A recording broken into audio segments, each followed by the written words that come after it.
Please give an energetic and warm welcome to the one and only Jaya Kishori ji.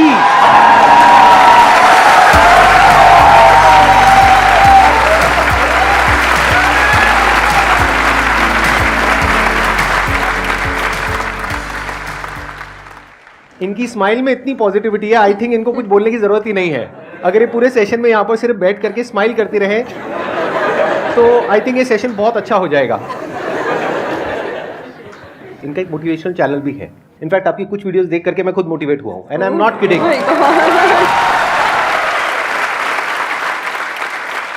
तो मैं personally आप सबको recommend करूंगा कि एक बार आप जा करके देखिए इनकी जो मोटिवेशनल वीडियोस हैं, और आप सबको बहुत कुछ सीखने को मिलेगा और बहुत अच्छा लगेगा। Thank you so much. और आपसे इंस्पायर होकर शायद हमने चैनल खोला है। तो मुझे तो लग रहा है मुझे मिल गया उसका अवार्ड कि आप उसको देखते हैं और सुनते हैं। थैंक यू सो मच, बहुत बड़ी बात है ये। यूट्यूब पे या इंटरनेट पे देखना एक अलग होता है, और जब आप फिजिकली वो चीज़ को फील कर सकते हैं, एक्चुअली एक ऑरा होता है, एक वाइब होता है, वो आपको फेस टू फेस ही मिल सकता है। तो आप सब बहुत लकी है, आज मैं भी लकी हूँ कि मुझे वो ऑरा, वो वाइब महसूस करने को मिल रहा है जो हम यूट्यूब पे ऑल टाइम देखते रहते हैं। और आज तो आप डबल लकी हैं क्योंकि मेरे साथ साथ आपको इनको भी सुनने का मौका मिल रहा है।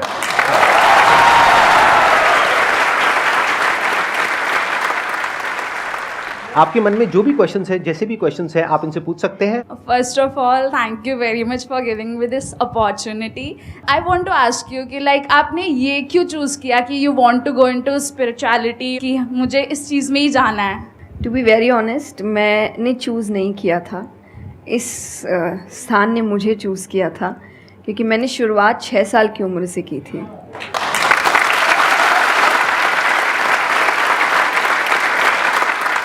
उसमें आपको पता ही नहीं होता है कि करियर क्या होता है, काम क्या होता है।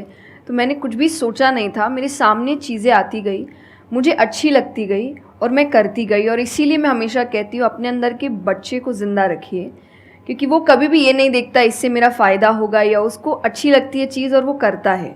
तो मैंने वो बचपने में मुझे वो चीज़ अच्छी लगी और मैंने उसको किया, और फिर अपने आप ही सामने चीज़ें आती गई, चाहे फिर वो भजन आए, फिर कथा आई, मोटिवेशनल सेशंस आए, जो जो सामने आता गया और जो जो मुझे लगा कि मेरे बस की बात है, मैं कर सकती हूँ, वो मैंने किया।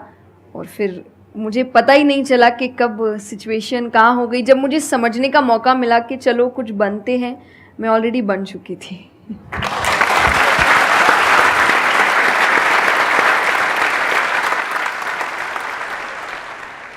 मेरा क्वेश्चन कंसंट्रेशन पावर को लेके है, या दूसरी तरह से बोल सकते हैं अवेयरनेस को लेके। जैसे किसी भी काम पे जो ध्यान लगाने की कैपेबिलिटी होती है वो डिफ़र करती है पर्सन टू पर्सन। मुझे पूछना था क्या कोई इसका बायोलॉजिकल बेसिस भी है, या सिर्फ प्रैक्टिस पे डिपेंड करता है कि किसी की प्रैक्टिस थोड़ी कम है और किसी की ज़्यादा? कई ऐसे एक्सरसाइजेज है जो आपको हेल्प करती है कंसंट्रेशन के लिए। तो जो मैं एक्सरसाइज फॉलो करती हूँ वो लिसनिंग प्रैक्टिस है, कि मैं सोने से पहले या सुबह उठ के कुछ देर 5 मिनट्स 10 मिनट्स मैं बिल्कुल शांत माहौल में और मैं साउंड सुनने की कोशिश करती हूँ।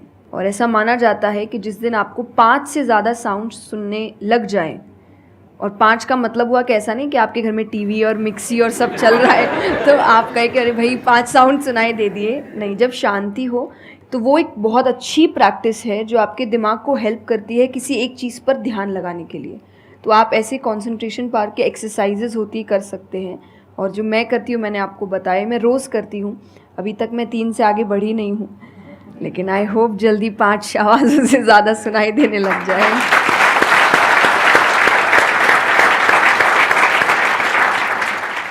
बचपन से जो आपने किया अभी तक वो तो मैटर करता ही है। फॉर एग्जाम्पल, अगर आप बचपन से ही सिर्फ कंप्यूटर पर ही अपना टाइम पास कर रहे हो या मोबाइल पे, जो आजकल बड़ा कॉमन हो गया है, तो आपकी जो कंसंट्रेशन पावर है वो पैसिव वे में तो अच्छी होगी।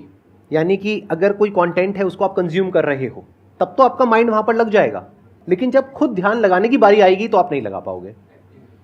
एक्टिव कंसंट्रेशन आप नहीं कर पाओगे। और वही आपका क्वेश्चन है कि जो अपनी एक्टिव कंसंट्रेशन पावर है उसको कैसे बढ़ाया जाए, यानी कि आप जब चाहे, जहां चाहे, जितनी देर के लिए चाहे उतनी देर के लिए अपना ध्यान लगा सके, और जब चाहे वहां से ध्यान हटा सके। इसी को कहेंगे ना कि एक्चुअल में आपका जो ध्यान है वो आपके कंट्रोल में है। नहीं तो इतना कुछ है इस दुनिया में, वो तो सब खींचने के लिए तैयार बैठे हैं आपके ध्यान को, आपकी अटेंशन को। अगर फाइनेंशियली बात करी जाए तो आज की डेट में सबसे ज्यादा जो वैल्यू है वो आपकी अटेंशन की है। जितनी भी कंपनीज हैं उनके लिए सबसे इंपॉर्टेंट है आपकी अटेंशन।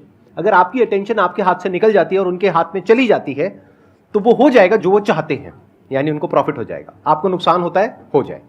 तो अब सवाल उठता है उसको कैसे बढ़ाया जाए। चेस बहुत अच्छा तरीका है उसको बढ़ाने का।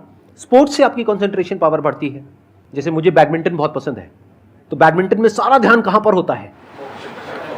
शटल के ऊपर, और कोई थॉट माइंड में आ ही नहीं सकता, क्योंकि अगर वो आया तो शटल से आपका ध्यान हट गया और आप हार जाओगे। तो sports is another way of doing it. उसके अलावा जैसे इन्होंने बताया लिसनिंग, अगेन वेरी पावरफुल। बहुत तरह की साउंड्स हैं, बहुत तरह की वाइब्रेशंस हैं इस यूनिवर्स में, बट हमारा ध्यान नहीं है उसकी तरफ। कुछ ग्रॉस है, कुछ सटल है। तो जैसे जैसे हम सटल जाते हैं तो ऐसी बहुत सारी वाइब्रेशंस हमारी पकड़ में आती है जो नॉर्मली लोगों की पकड़ में नहीं आ पाती है। क्यों? क्योंकि उनका ध्यान दो जगह पे होता है, या तो इस दुनिया में जो कुछ हो रहा है वहां पे होता है, या फिर अंदर जो थॉट चल रहे होते हैं वहां पे होता है। इसके अलावा और कहीं नहीं होता है।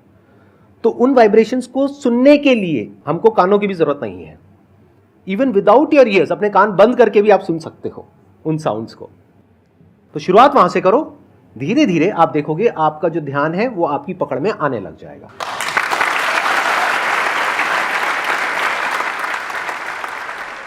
मेरा क्वेश्चन आपसे मतलब दोनों से ही है, वो ये कि हम लोग मतलब आज की सोशल मीडिया वाला ज़माना है तो हम लोग बहुत डिस्ट्रैक्टेड रहते हैं, और जब भी स्पिरिचुअलिटी की बात होती है फैमिली में, फ्रेंड्स में, तो सभी ये कहते हैं कि स्पिरिचुअल अभी होने की ज़रूरत नहीं है, करियर पे ध्यान दो, अभी कौन सा टाइम है, बाद में देख लेना। और हम लोगों के घरों में भी हम देखते हैं। तो मैम ये चीज़ कैसे, मतलब उनको कैसे समझाई जाए कि ये चीज़ कितनी इम्पॉर्टेंट है और उसकी इम्पोर्टेंस क्या है? मेरे हिसाब से, और आई थिंक मेरे क्या पूरी दुनिया के हिसाब से, जो भी स्पिरिचुअलिटी को ठीक से समझता है ये यंग एज प्रोसेस ही है। जैसे अगर आप रिलीजियस वे में भी सुने तो भगवान को हम कुछ भी चढ़ाते हैं वो फ्रेश होता है। प्रसाद है, फूल है, कुछ भी एक दिन दो दिन पहले नहीं होता। तो हम खुद इतने पुराने होके क्यों फिर अपने आप को चढ़ाते हैं? जब आप रिजिड हो चुके हैं, जब आपको आगे कुछ काम खास करना नहीं है, आप रिटायर हो चुके हैं, तब आप उस स्पिरिचुअलिटी का करेंगे क्या? आपकी लाइफ में कोई चैलेंजेस होंगे ही नहीं जब सामना करने के लिए। तो स्पिरिचुअलिटी मतलब सिर्फ पूजा पाठ नहीं होता। मंत्र, जैसा मैंने लिसनिंग एक्सरसाइज बताई, वैसे ही मंत्र चैंटिंग भी एक बहुत बड़ी एक्सरसाइज है कि आप मंत्रों का उच्चारण करते हैं मेडिटेशन में, क्योंकि जो पावर, जो वाइब्रेशंस वो साउंड रखते हैं वो आई थिंक दुनिया में और कहीं नहीं है। तो वो आपके करियर के लिए, कंसंट्रेशन पावर के लिए, कॉन्फिडेंस के लिए, मेमोरी पावर के लिए, सबके लिए बहुत अच्छा है। तो आपको यही समझाना है कि आप स्पिरिचुअलिटी का मतलब, एक तो पहले ये पर्सपेक्टिव हटा दें कि हम सब त्याग देंगे, हम सब छोड़ देंगे। ऐसा कुछ भी नहीं होता। गीता जी में स्पिरिचुअलिटी का ज्ञान उसको दिया गया है जिसको आगे जाके राजा बनना है। अर्जुन को, उसके पास क्या लग्जरी नहीं है, राज्य नहीं है, पैसा नहीं है, क्या नहीं है। तो अध्यात्म का मतलब कभी भी नहीं होता सब कुछ छोड़ देना, सबके बीच रहना है, पर इस तरीके से रहना है कि वो आप पर हावी ना हो हर चीज़। यही आध्यात्म है, यही स्पिरिचुअलिटी है कि बाहर की चीज़ें यहाँ ट्रबल ना कर सके, बस इतना ही करना है।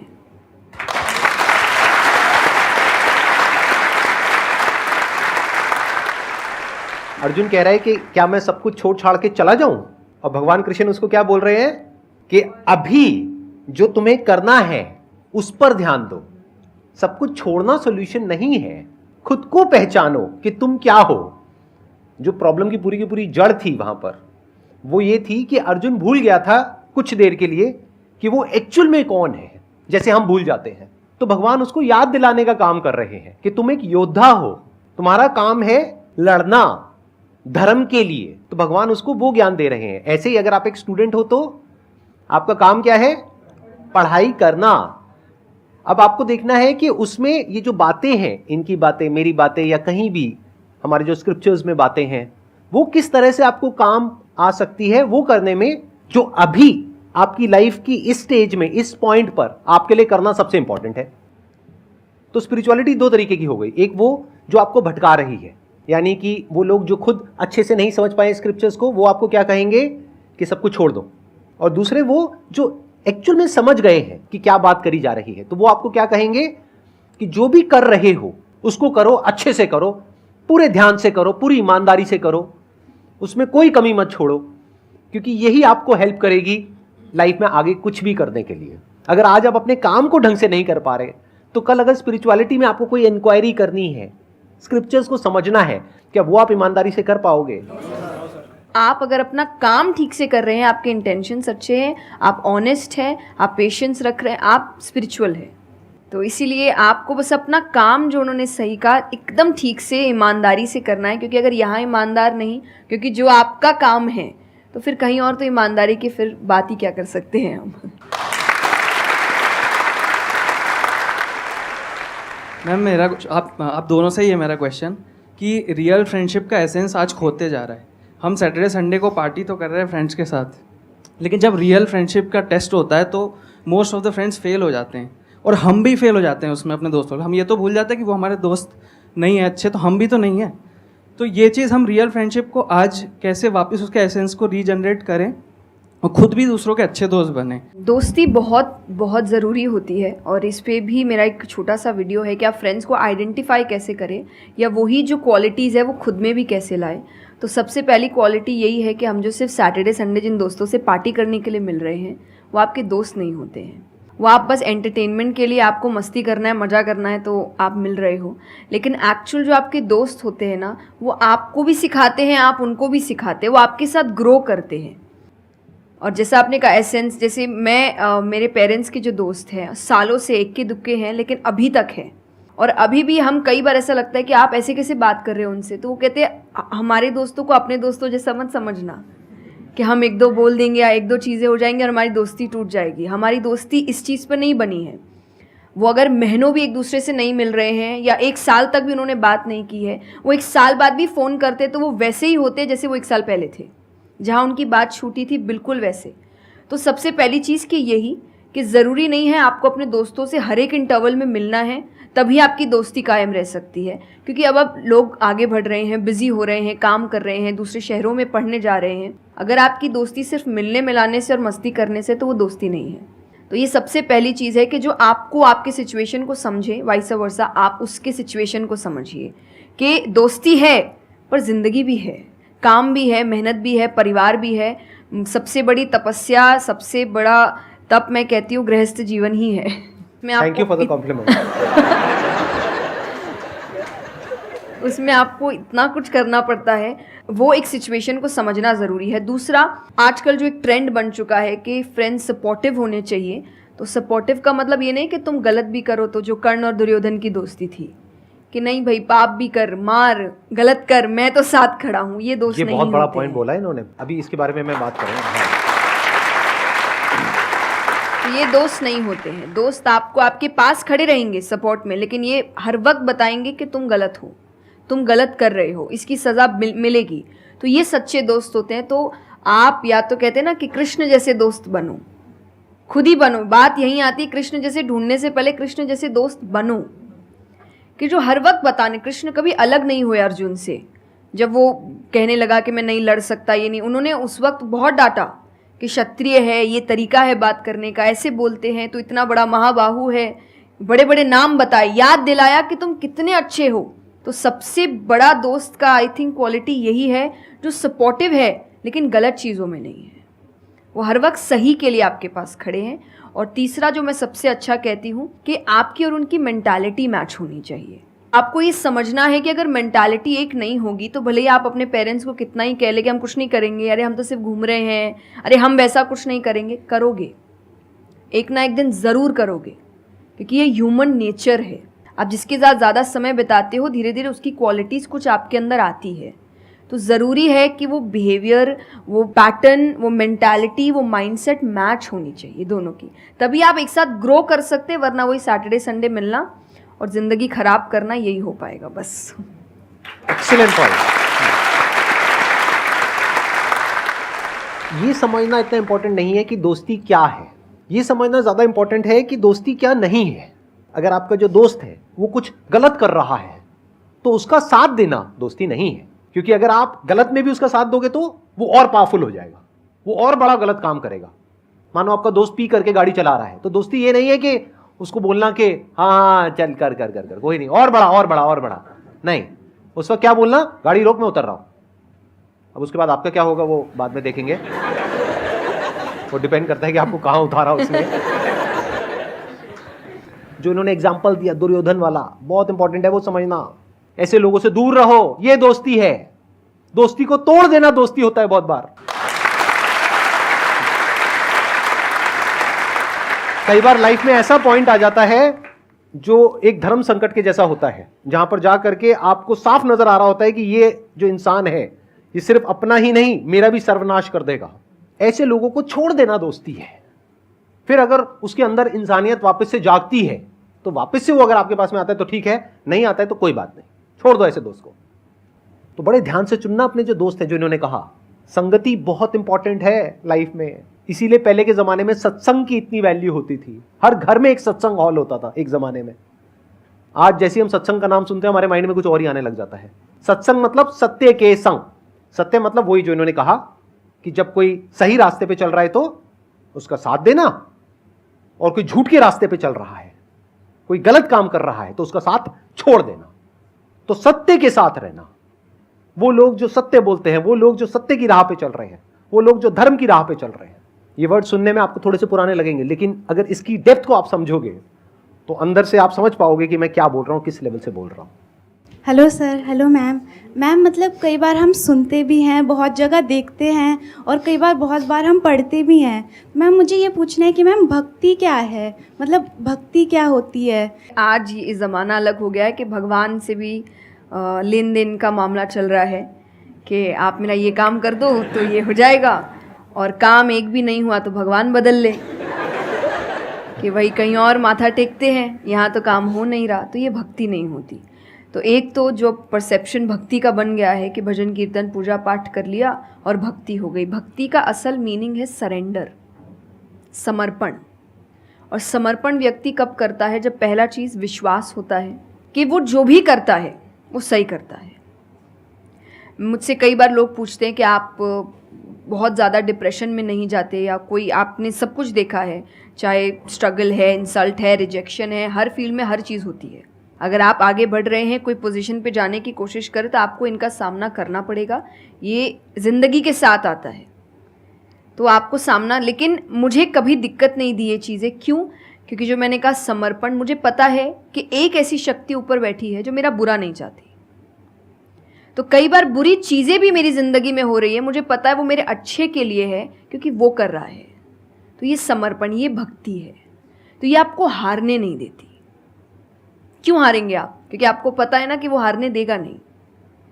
तो आप अपने आप गिरे, आप फिर उठेंगे कि नहीं भाई अभी गिरना शायद ज़रूरी होगा, उसका इशारा है, इसीलिए चलो फिर उठते हैं, फिर आगे बढ़ते हैं। तो अर्जुन ने भी, जब समर्पण की बात गीता जी में आती है तो कई लोग कहते हैं कि धर्म का मतलब होता है अंधविश्वास। नहीं, क्योंकि अगर अंधविश्वास होता, अंधविश्वास में क्वेश्चन करना अलाउड नहीं होता आपको। गीता अगर सिर्फ भगवान की बात होती तो 2 पन्ने में ख़त्म हो गई होती। ये दोनों के बीच की बात है जिसमें अर्जुन ये जानते हुए कि सामने कौन खड़ा है, क्वेश्चन करने की तो कोई सवाल ही नहीं था वहाँ पर कि भगवान लड़ने बोल रहा है, क्या क्वेश्चन करना, पर उसने कंटिन्यूअसली क्वेश्चंस किए हैं। पर उसका भी नाम आया था समर्पण, कि वो समर्पित होकर क्वेश्चन कर रहा था कि ये जो खड़ा है ये मेरे हर सवाल का जवाब जानता है, ये मुझसे कभी कुछ गलत काम नहीं कराएगा। लेकिन इसका मतलब ये नहीं कि मैं अपनी जिज्ञासा बाहर नहीं निकालूंगा, मैं अपने क्वेश्चंस पूछूंगा। तो भक्ति का अर्थ यही होता है कि पहला निष्काम होता है। क्या फ़ायदा मत ढूंढिए कि मेरा काम नहीं हुआ तो भगवान है ही नहीं। भाई भगवान कहाँ है? भगवान होते तो ऐसा होता क्या? वो तो इंसान है इसीलिए ऐसे हो रहे काम। भगवान ने तो सबको देखे, बच्चा तो मासूम ही होता है, बड़े होके ख़राब हो जाता है। कोई बच्चा गलत आपने देखा है क्या? छोटा सा बच्चा ही डॉन बनने के बारे में सोच रहा है, वो तो बच्चा ही होता है, मासूम होता है, सच्चा होता है। तो भगवान इसलिए कहते हैं बच्चे भगवान का रूप है, क्योंकि वो एकदम प्योर होते हैं। बड़े होने के बाद हम काम खराब करते हैं और नाम फिर हम भगवान का देते हैं, क्योंकि हमको इल्ज़ाम लगाने के लिए लोग चाहिए। ये फेलियर्स के लिए भी, आप फेलियर्स के लिए भी हम कहते हैं मेरा काम अच्छा नहीं था, मेरा समय अच्छा नहीं था, मुझे पेरेंट्स ने सपोर्ट नहीं किया, मेरे पास ये नहीं था। वरना अगर देखा जाए इन्हीं सिचुएशन में कई लोग हैं जो काम करके आगे बढ़ जाते हैं।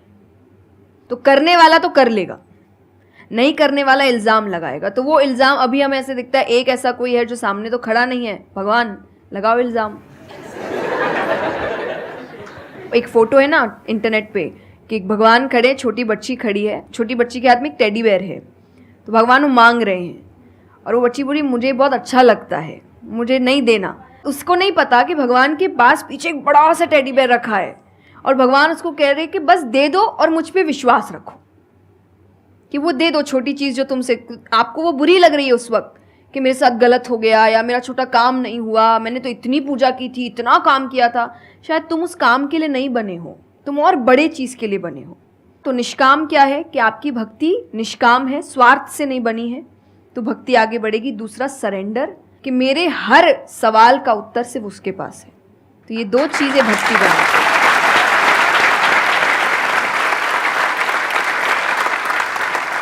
मेरा मन कर रहा है कि मैं बैठ करके बस आराम से आपको सुनता रहूं, मेरे को इतना अच्छा लग रहा है। आप प्लीज़ थोड़ा सा और बोलिए इसके बारे में, भक्ति के बारे में। मुझे सही में बहुत, कितने लोग चाहते हैं कि थोड़ा और बोले?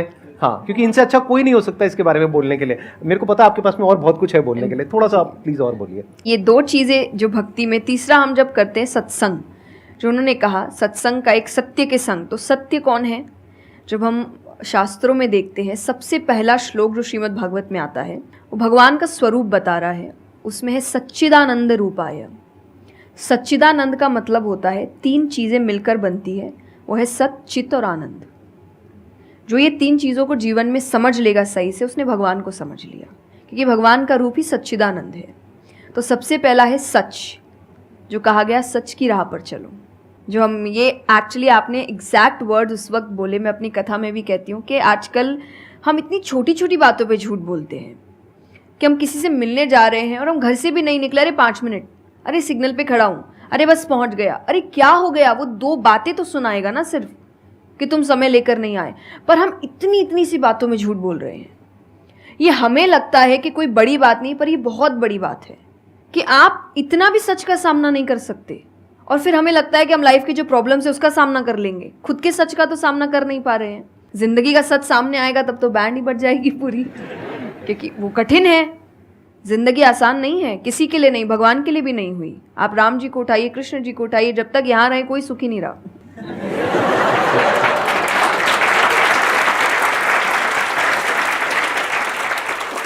तो सुखी तो कोई नहीं रहा यहाँ पर, आपको सुख खुद ढूंढना पड़ता है, आपको अपना जीवन खुद निकालना पड़ता है अपने चॉइसेस को लेकर। तो इसीलिए पहला सत है। दूसरा चित है, अवेयरनेस। हम अवेयर नहीं हैं चीज़ों को लेकर, हम इग्नोर करते हैं। अवेयरनेस और इग्नोरेंस ये ऑपोजिट्स हो गए कि आप कोई भी चीज़ आपको समझ नहीं आ रही है, नहीं है। मैं अधिकतर नास्तिक लोगों को आप देखिए, उनको अगर पूछे ना भगवान को मानते हैं, तो उनके पास एग्जैक्ट रीजंस नहीं होते कि क्यों नहीं मानते, बस नहीं है, दिखा नहीं, मुझे नहीं दिखा तो नहीं है। तो तुम्हें तो बहुत चीज़ें नहीं दिख रही। मेरे पापा इस पर मैंने एक बार से क्वेश्चन किया था कि बोले तो पापा कैसे जवाब देते? पापा बोले उनको पूछना उन्होंने अपने परदादा को देखा था। देखा तो नहीं होगा,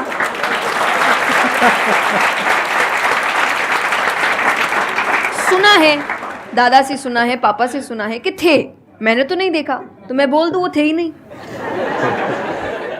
कुछ तो सच्चाई होगी, उसको ढूंढने की कोशिश करो। मैं धर्म के लिए हमेशा कहती हूँ कि आपको ढूंढना पड़ेगा। भगवान, मेरे पापा ने मुझे एक बात कही थी, भगवान मानने की चीज़ है, जानने की नहीं। जानना क्या होता है? पहले इस्तेमाल करें फिर विश्वास करें।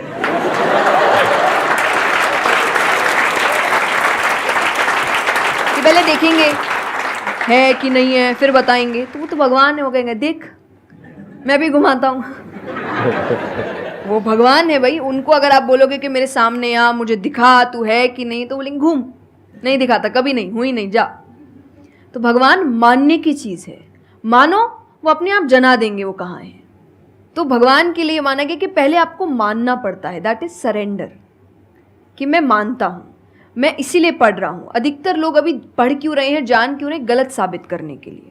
और दुनिया के लिए भी, आप किसी भी चीज़ को जानने की कोशिश करो तो सिर्फ एक खाली दिमाग से जानने की कोशिश करो, अपने दिमाग से नहीं कि मुझे गलत साबित करना इसीलिए पढ़ता हूँ चलो। तो फिर आपका दिमाग सीधा उस गलत बात पे ही जाएगा कि देखो मैंने तो बोला ही था गलत है, और उसके आसपास कितनी अच्छी बातें लिखी होगी आप देखेंगे नहीं। पर आपको जो बस साबित करना है, आप उस लोग सुनते भी आजकल इसीलिए हैं।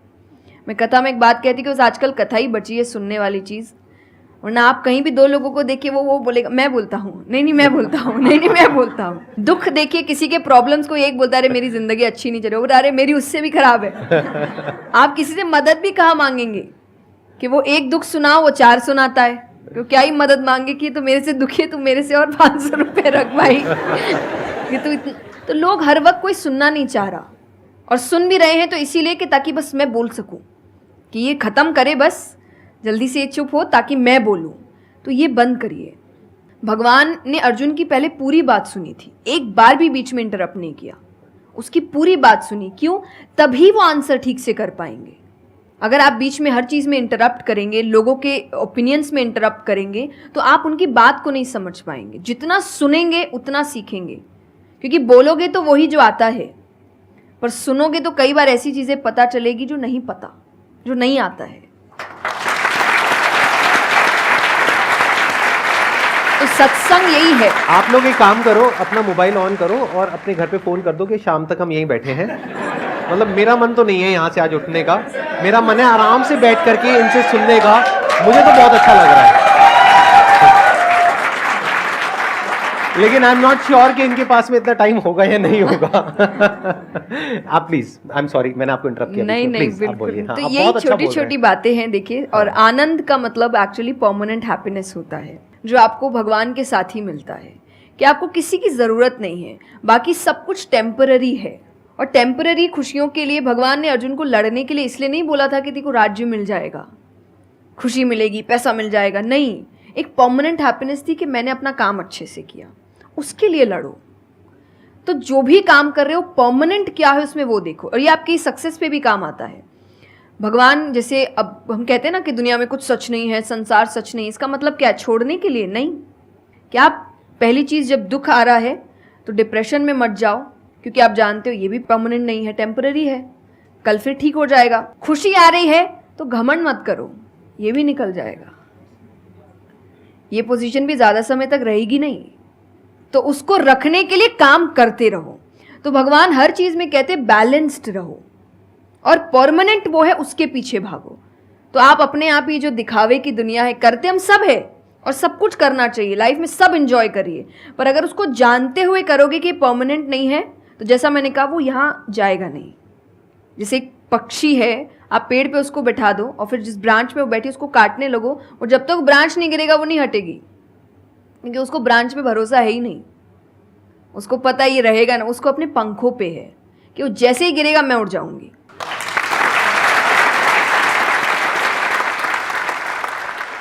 एक सॉन्ग अगर आप प्लीज, उस पे हम एंड कर सकते हैं सेशन को। हाँ, अगर आपको कोई प्रॉब्लम ना हो तो। हाँ प्लीज। मेरा आपकी कृपा से सब काम हो रहा है, करते हो तुम कन्हैया, मेरा नाम हो रहा है। मेरा आपकी कृपा से सब काम हो रहा है। बहुत बढ़िया।